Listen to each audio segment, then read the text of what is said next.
আদি, এভাবে আর কতদিন? তুমি কি ভাবলে ফাইনালি কিছু বলো। আচ্ছা, আমাকে কেন প্রশ্ন করছো? তুমি তোমার ভাবনাটা বলো শুনি।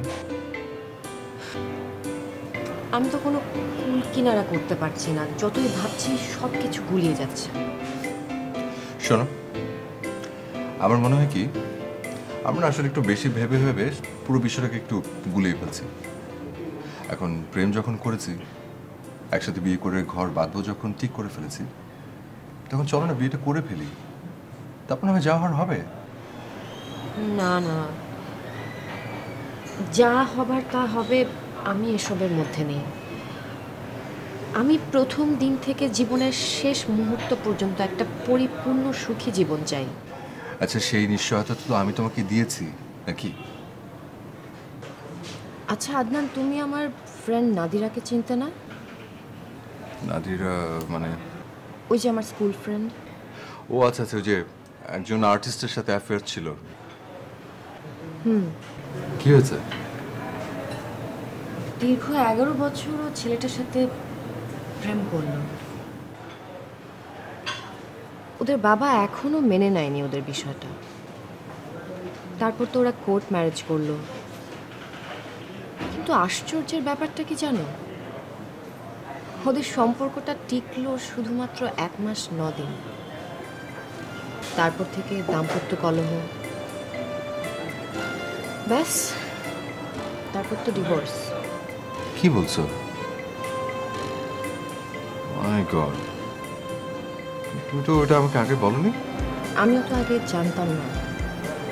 গতকাল আমাদের একটা ফ্রেন্ডের সাথে দেখা হয়েছিল, ওর কাছেই শুনলাম।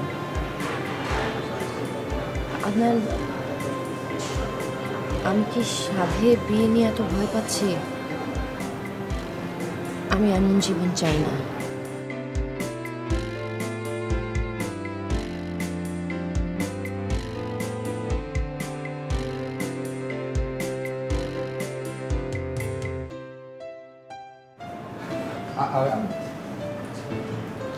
আপনি ঠিক আছেন তো?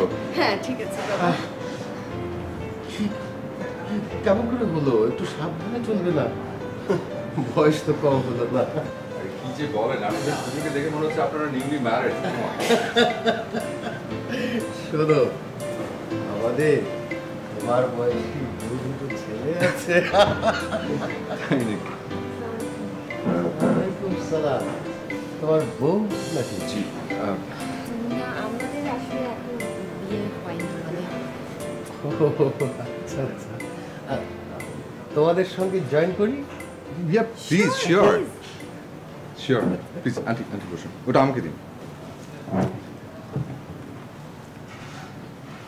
প্লিজ।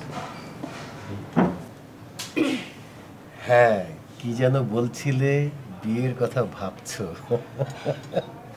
শোনো, ভেবে ভেবে সময় নষ্ট করো না।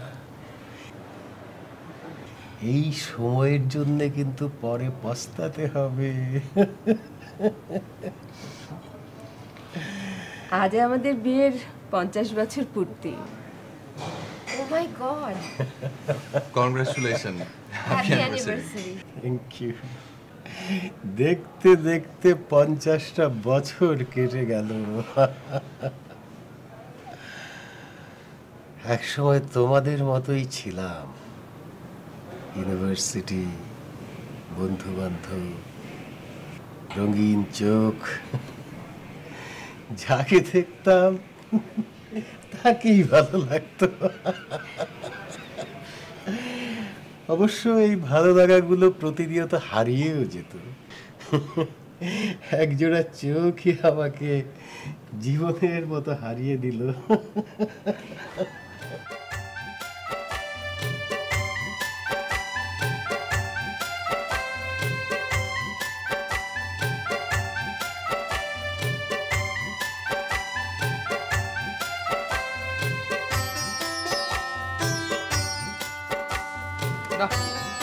এই পরীক্ষা পরীক্ষা পরীক্ষা পরীক্ষার পরীক্ষা আমার আর ভালো লাগছে না রে।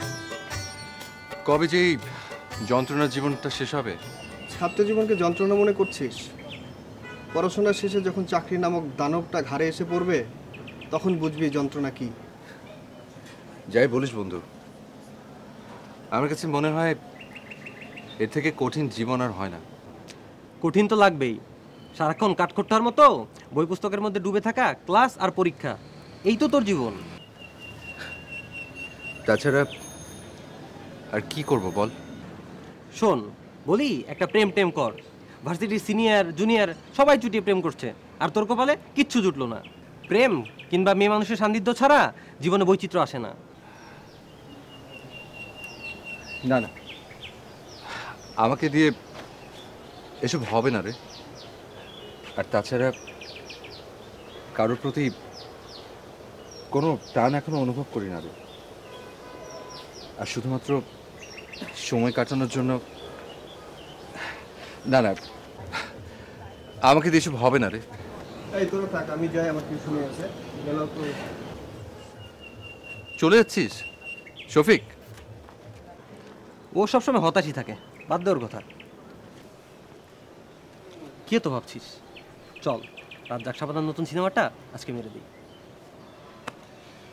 ইচ্ছে করছে না রে। তার চেয়ে বরং চল তোকে নামিয়ে দিয়েছি, আয়। চল।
এই যে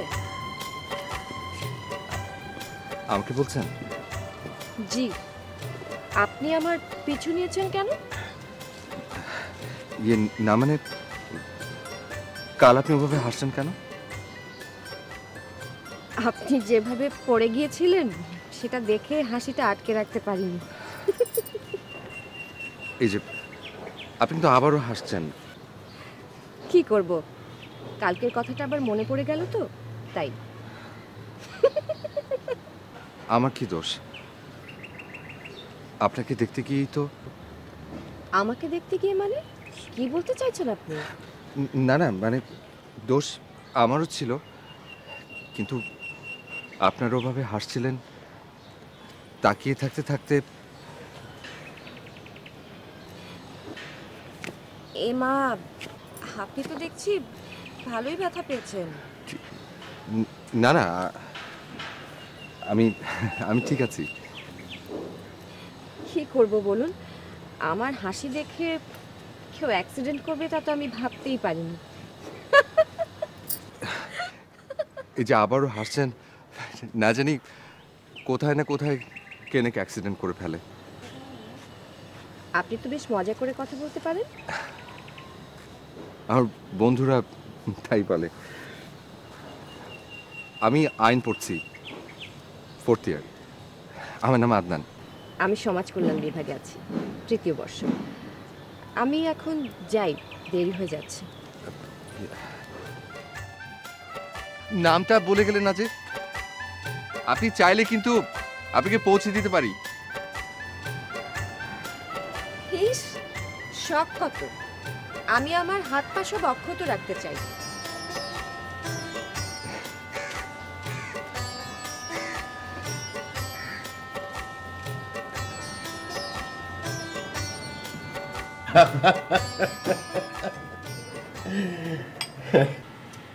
তারপর মানে এত সহজেই প্রেম হয়ে গেল? ইস, এত সহজেই?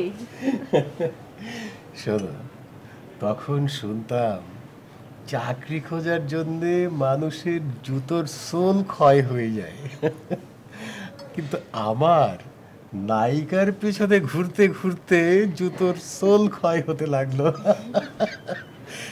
কারণ ওই যে বললাম, চোখের মায়ায় পড়ে গিয়েছিলাম। ওর ধরনটা ঠিক আমি বুঝতে পারতাম না। কখনো মনে হতো খুব সহজ, বন্ধুর মতো, আবার কখনো মনে হতো খুব কঠিন, একদম চেনেই না। পাগলের মতো একটা বছর ওর পিছে ঘুরেছি, একেবারে ঘোর লেগে গিয়েছিল। কিন্তু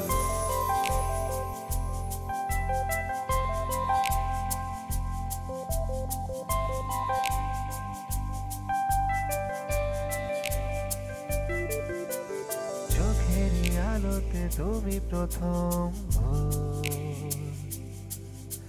সুখেরই মায়াতে কেটে যায় প্রহর, যত দেখি আরো বেশি প্রেমে পড়ি, নিজেকে বারবার ভেঙে ছুড়ে গড়ি,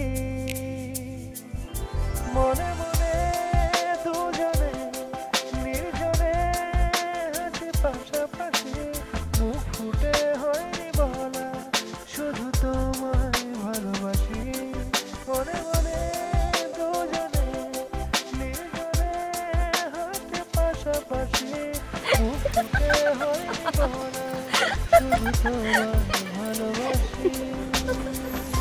এভাবে হেসো না তো, আমি কিন্তু সত্যি মরে যাব। যা, অমন করে বলতে নেই।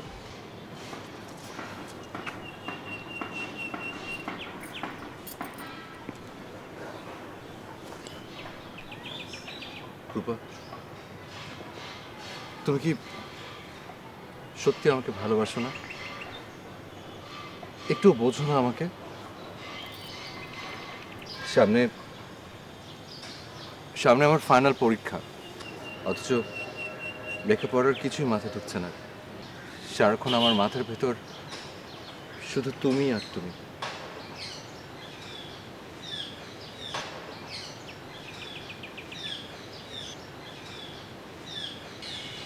আচ্ছা,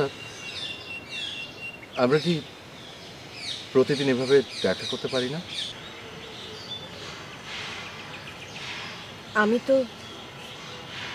আমি তো চাইলেও সব কিছু করতে পারি না। আপনি যদি আমার পরিবারের সঙ্গে একটু কথা বলতেন। আর ওটাই ছিল আমাদের জীবনে কাছাকাছি থাকার প্রথম কোনো দিন। হ্যাঁ, আর ওটাই ছিল আমাদের জীবনের আরো একটা বছর ধ্বংস হওয়ার কারণ। কেন বলুন তো? সেদিন আমাদের দুজনকে একজন একসঙ্গে দেখে ফেলে, যে কিনা পরে গিয়ে ওর বাবার কাছে বিষয়টা বলে দেয়। ওর বাবা তখন শহরের খুব নামি দামি ব্যারিস্টার। তিনি সব জায়গায় যাওয়া বন্ধ করে দিলেন, একেবারে বন্দি করে ফেললেন ঘরের মধ্যে। দীর্ঘ একটা বছর আমি তাকে না দেখে পাগলের মতো হয়ে গিয়েছিলাম। প্রতিদিন ওদের বাড়ির সামনে গিয়ে দাঁড়িয়ে থাকতাম, ওকে একটিবার দেখার জন্য। একসময় আমার মনে হলো ওকে পাওয়ার জন্যে এই পথটা বোধহয় সঠিক নয়। আমি উপলব্ধি করলাম ওকে পেতে হলে ওর বাবার কাছে নিজের যোগ্যতা প্রমাণ করতে হবে। এর মধ্যে আমার রেজাল্ট হলো, খুব ভালো রেজাল্ট করলাম, বড় একজন অ্যাডভোকেট হলাম। ব্যারিস্টারি করার জন্যে লন্ডনের একটা বড় ইউনিভার্সিটি থেকে স্কলারশিপও পেয়ে গেলাম। মনে হলো সব কিছু হচ্ছে এত দ্রুত, তার কারণ বোধহয় আমার প্রেমিকাকে পাওয়ার প্রত্যাশা। একসময় ব্যারিস্টার হলাম। আমার পরিবারের পক্ষ থেকে ওদের কাছে প্রস্তাব নিয়ে যাওয়া হলো। কোনো রকম দ্বিধাদ্বন্দ্ব ছাড়াই তারা আমাকে পছন্দ করলেন। 1 মাসের মাথায় আমাদের বিয়ে হয়ে গেল। ওর পড়াশোনা চালিয়ে যাওয়ার জন্যে ওকে রেখেই আবার আমি লন্ডনে পাড়ি জমালাম। অবশ্য ওর পড়াশোনা শেষ করে সেও আমার সঙ্গে লন্ডনে এসে যোগ দিল। এভাবে কেটে গেল 6টি বছর। এরপর ফিরে আসলাম। সে যে কি টিপিক্যাল লাইফ! এইভাবেই সুখে দুঃখে আমাদের সংসার চলছে।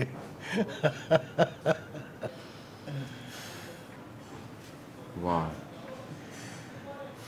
মনে হচ্ছিল স্বপ্ন দেখছিলাম।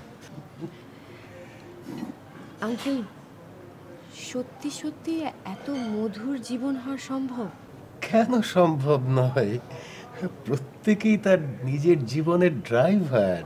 সে যেভাবে চালাবে সেভাবেই তো চলবে। আচ্ছা আঙ্কেল, সংসার জীবনের সব থেকে বিরক্তিকর জিনিস কোনটা? ওর কাছে তো বাজার করাটা। সত্যি তাই। তুমি যত বড়ই লাট বাহাদুর হও না কেন, বাজার তোমাকে করতেই হবে। সেজন্যই জানো, জীবনের অর্ধেকটা সময় রেস্টুরেন্টে খেয়ে কাটিয়ে দিলাম। যাই বলো না কেন, ভেবে ভেবে সময় নষ্ট করো না। এই সময়টার জন্য কিন্তু পরে আফসোস করতে হবে, বলে দিলাম।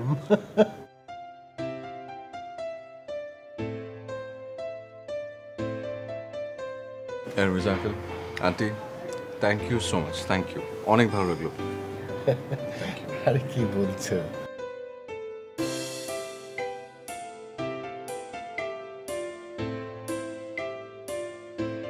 কি অদ্ভুত সুন্দর ছিল ওদের সময়টা, এখনো তাই। একটা পরিপূর্ণ ভালোবাসা আর সুখের জীবন। কিন্তু সবার জীবনে কেমন হয়? আমার মনে হয় চেষ্টা, একাগ্রতা, ভালোবাসা এগুলো থাকলে যে কোনো কিছু জয় করা সম্ভব। তা ঠিক আছে, কিন্তু তুমি নিজেই যখন কনফিউজড হয়ে যাও তখন? তুমি আমাকে সত্যি করে বলো তো, তুমি আমাকে অনেক ভালোবাসো?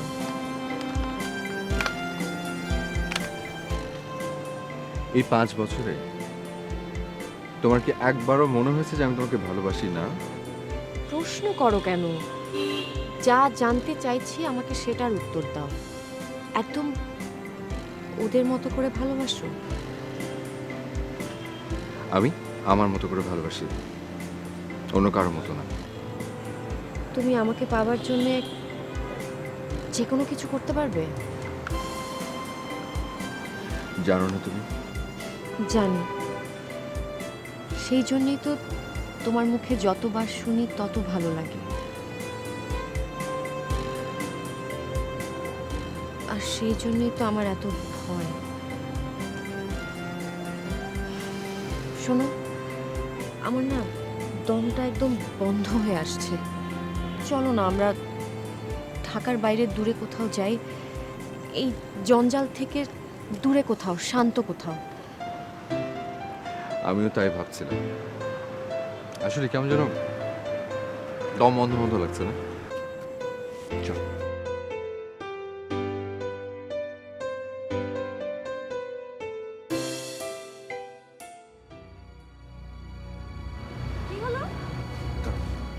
ওখানে কেউ একজন হাত পা বাঁধা অবস্থায় পড়ে আছে। হ্যাঁ, একটা একটা মেয়ে। প্লিজ প্লিজ তুমি যেও না ওদিকে। আমার মনে হচ্ছে এটা কোনো ট্র্যাপ, ছিনতাইকারীদের ট্র্যাপ। আই এম শিওর যে ওদের লোকজন আশেপাশে আছে। তুমি যেও না। কিন্তু একটা মানুষকে এরকম বিপদের মধ্যে ফেলে চলে যাওয়াটা কি উচিত হবে বলো? আমি যাই একটু দেখি, তারপর দেখা যাবে যা হওয়ার। শোনো,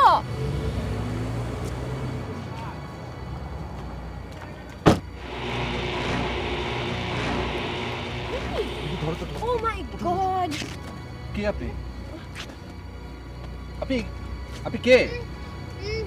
কথা বলবে কি করে? ওর তো মুখ স্কচ টেপ দিয়ে আটকানো। খুলে দাও। তাই তো। ভাইয়া আমাকে বাঁচান, আমার চোখের বাঁধনটা খুলে দিন না ভাইয়া, প্লিজ ভাইয়া। ভাইয়া আমার হাত পায়ের বাঁধন খুলে দিন, ওরা আমাকে মেরে ফেলবে ভাইয়া। আচ্ছা, আমাকে বাঁচান প্লিজ, আমাকে বাঁচান। দেখি, ধরো তো, ধরো। আপনি উঠুন, আপনি উঠুন, চলুন তো দেখি, চলুন।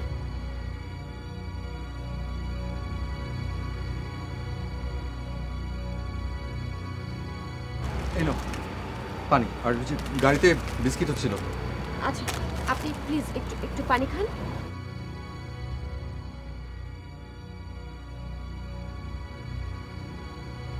আর একটু খান প্লিজ, আর একটু খান। আপনি আপনি একটু বিস্কিট খান, আমি দিই।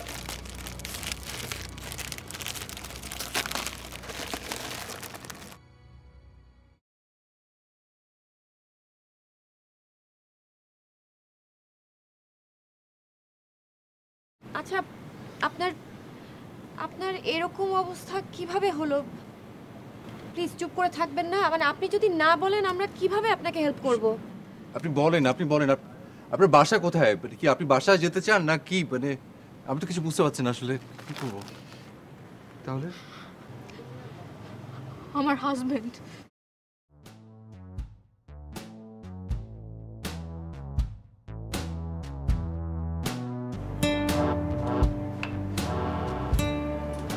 By the way, sorry. I'm Roma. Romel is there. Hi. Hi, Nancy মহাজনী।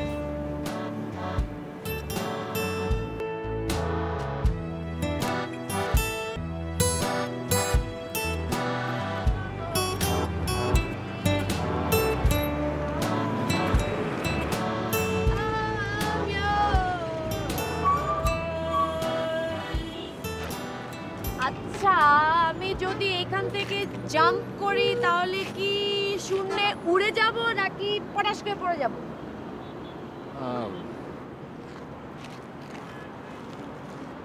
আমার মনে হয় তুমি এখান থেকে পড়বে না,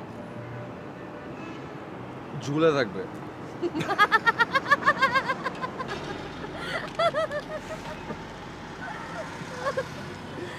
আচ্ছা তাহলে ট্রাই করে দেখি। আরে রে রে, wait wait wait, come on. আরে পাগল নাকি? হোয়াট? তুমি কি সিরিয়াসলি মরতে চাও নাকি? চল তো চল, তোমাকে তোমাকে তোমার বাসায় পৌঁছে দিই। তোমার বাসা কোথায়? বাসা? আমি আজকে বাসায় যাব না। Can I stay with you?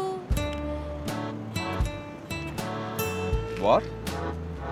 Can I stay with you the whole night?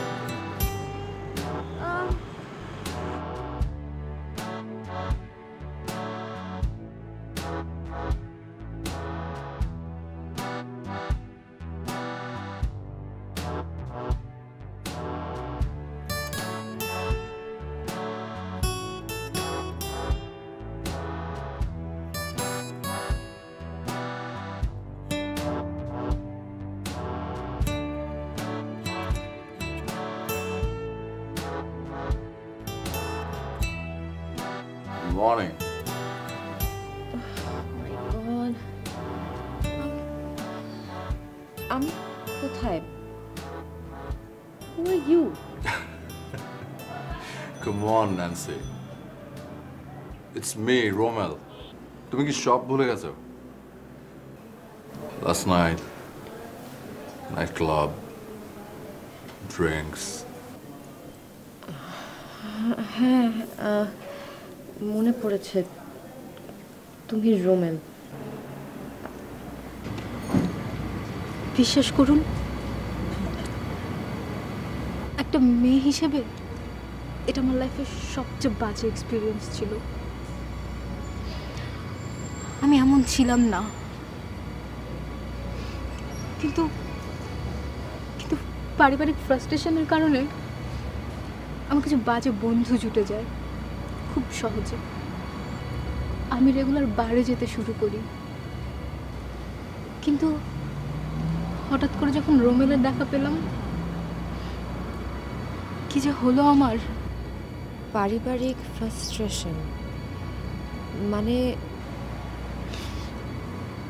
আমার ভাই বোন কেউ নেই, আমি একা।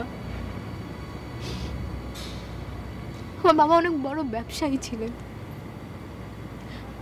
আমার যখন 11 বছর বয়স, আমার বাবা মারা যায় একটা রোড অ্যাক্সিডেন্টে। এরপর থেকে ছোট চাচার সংসারে আমি মানুষ হই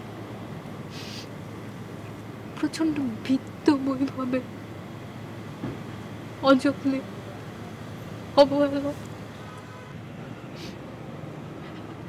একটা সময় আমি বুঝতে পারি আমার সম্পত্তির জন্য চাচা আমাকে আশ্রয় দিয়েছিল। অনেক চালাকি করেও যখন সম্পত্তি হাতিয়ে নিতে না পারলো, তখন তার হাত পাগল ছেলের সাথে ওর বিয়ে দেওয়ার জন্য উঠে পড়া লাগলো।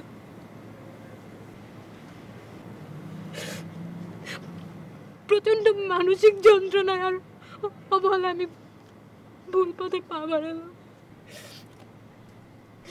চারদিকে শুধু লোভ, লোভ আর লোভ। আমার একটা বাজে সার্কেল হয়ে গেল। ঠিক তখন রোমেল এসে হাত বাড়ালো। কয়েক মাস রিলেশন কন্টিনিউ করার পর আমরা সিদ্ধান্ত নিলাম বিয়ে করব। এত করে আমাদের সংসার জীবন শুরু হলো। আর আমার নামে যে 25 কোটি টাকার সম্পত্তি ছিল, তার চিন্তাও মাথা থেকে দূর হলো। ও মাই গড। তারপর?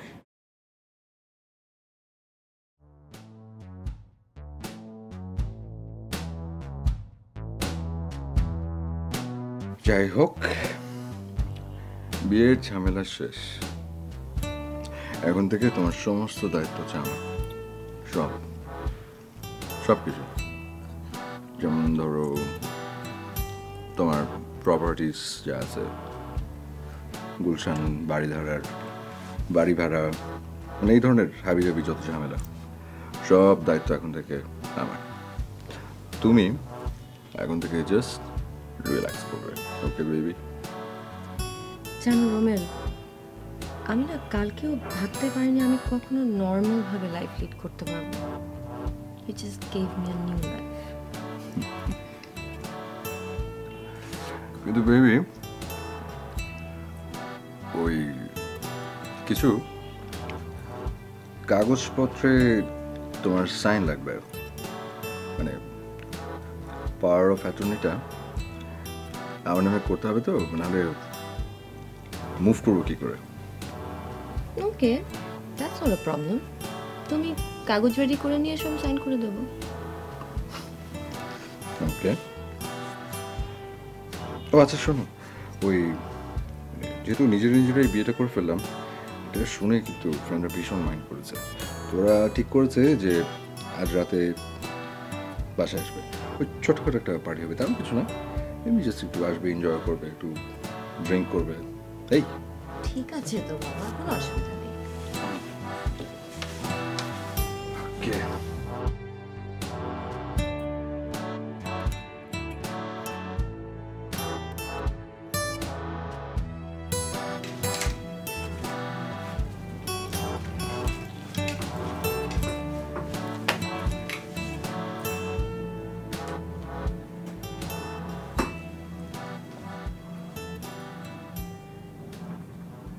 মিস্টার শরীফ, আচ্ছা সব কিছু ঠিক আছে তো?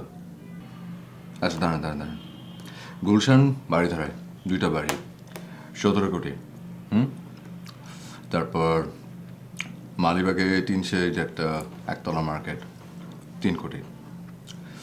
মোহাম্মদপুরের বসিলায় 30 কাঠার বাউন্ডারি দেওয়া প্লট, 2.5 কোটি। আর গ্রিন রোডে একটা ফ্ল্যাট, 1.5 কোটি। এই মোট 24 কোটি টাকার প্রপার্টিজ। ঠিক আছে, আপনি কাগজপত্র সব রেডি করে ফেলেন। Okay okay, by.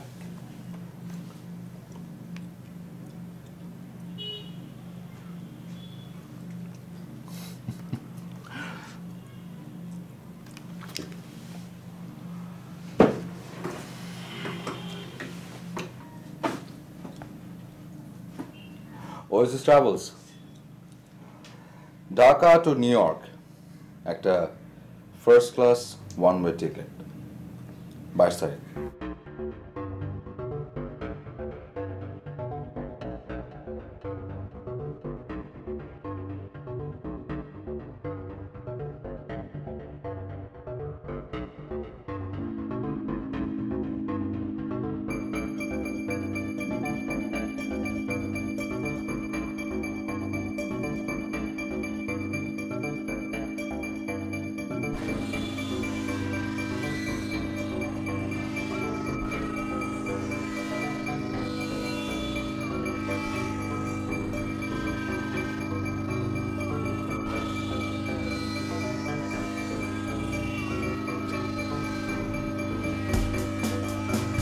তো ডিল ফাইনাল, ওকে?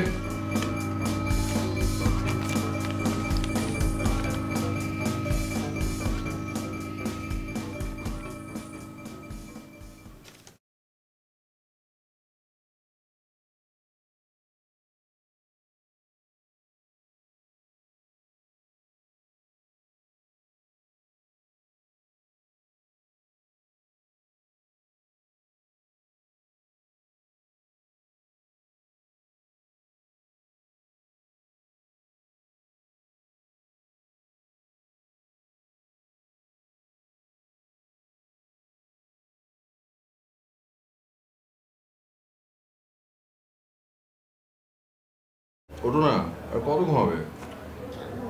আরে আমার কিছু ফ্রেন্ড আসছে, চলো তোমাকে পরিচয় করে দেবো, ওঠো না। Come on, please, get up, get up, get up. কি খুব, ওঠো, আসো। সব ওয়েট করছে, আসো।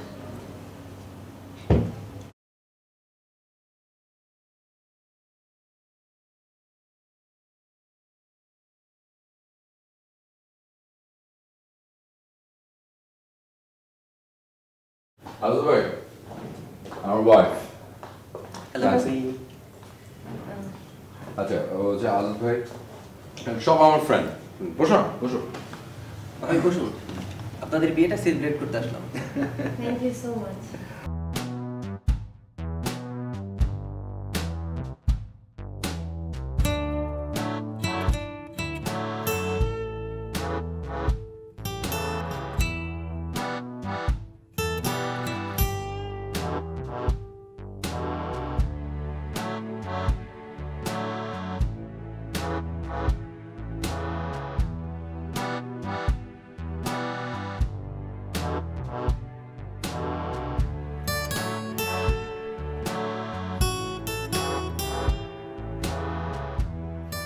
ঠিক বলেছো, আর তুমি না রেস্ট নাও, ট্রাই টু স্লিপ, ওকে? তুমি আসবে না? আছি তো, আছি।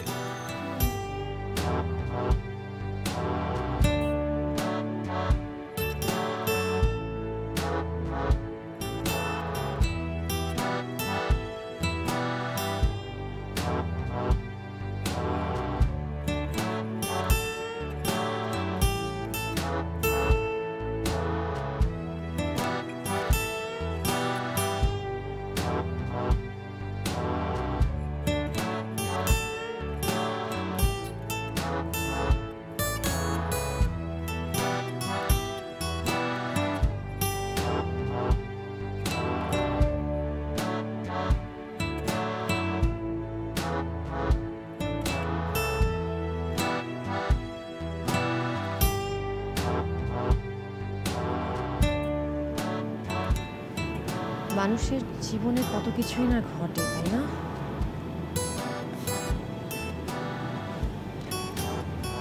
একই মানুষ, অথচ দেখো কত বিচিত্র সব আচরণ। আমরা কিন্তু চাইলেই পারি সুখী হতে, শুধু একটুখানি সদিচ্ছা দরকার। আদি, আমাদের চেয়ে অনেক সম্পদ নেই, তাতে কি আমরা হ্যাপি না? ওটাও কিন্তু আপেক্ষিক।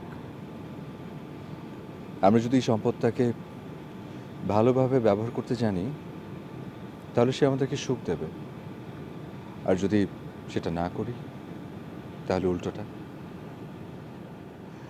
আসলে আমাদেরকেই ঠিক করতে হবে যে আমরা কি চাই। আমি যে জীবনটা চাই, তুমি সেটা আমাকে দিতে পারবে না?